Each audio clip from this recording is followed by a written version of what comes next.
Zee 24 तास एक पाऊल पुढे। नाशिक जिल्ह्यामध्ये सध्या जमीन खरेदी विक्री दलालांकडून फसवल्याच्या तक्रारी मोठ्या प्रमाणात येत आहेत। पोलिसात अनेक तक्रारी आणि न्यायालयात हजारो खटले सुरू आहेत। मात्र वारसा हक्काने असलेली मालमत्ता परस्पर विकल्या गेली तर आणि तीही सरकारी अधिकाऱ्यांची संगनमत करून नाशिक जिल्ह्यामधले सरकारी कर्मचारी देखील आता अशा फसवणुका करतायत। सिन्नर तालुक्यातील खोपडी गावचं हे तलाठी कार्यालय। याच तलाठी कार्यालयातून सचिन साबळे यांच्या सासूरवाडीतील वारसांची नावं बदलण्यात आली। 5 वारसांच्या जागी केवळ 2च जण दाखवत एकूण 13 एकर जागाही परस्पर विकण्यात आली। तलाठी आणि सर्कल अधिकाऱ्यांना मिळून शासनाच्या 7/12च्या नोंदीस बदलवण्याचा प्रताप केला।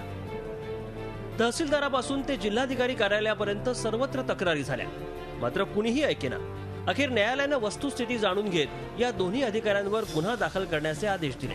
सिन्नर न्यायालयाने तलाठी भोकनी तालुका सिन्नर आणि सर्कल ऑफिसर सिन्नर यांच्या विरुद्ध भारतीय दंडविधान संहितेच्या कलम 420, 466 आणि 468 प्रमाणे गुन्हे दाखल करण्याचे आदेश दिलेले आहेत। न्यायालयाने गुन्हे दाखल करण्याचे आदेश देऊनही आज तलाठी आपल्या कार्यालयात राजरोसपणे काम करतोय। सर्कल अधिकारी मानाने निवृत्त झाले आहेत। आमचं कुणीही काहीच बिघडवू शकत नाही अशा थाटात वावरतायत। 3 महिन्यापूर्वीच सेवानिवृत्त झाले ते, त्यांना कायद्याने कठोर शिक्षा करावी आणि जे तलाठी ताते जे आता ते तिथे काम करतायत, अजून कोणाचा तरी शेतकऱ्याचा त्यात बळी न जावा त्यासाठी त्यांना तुम्ही बडतर्फ करावा।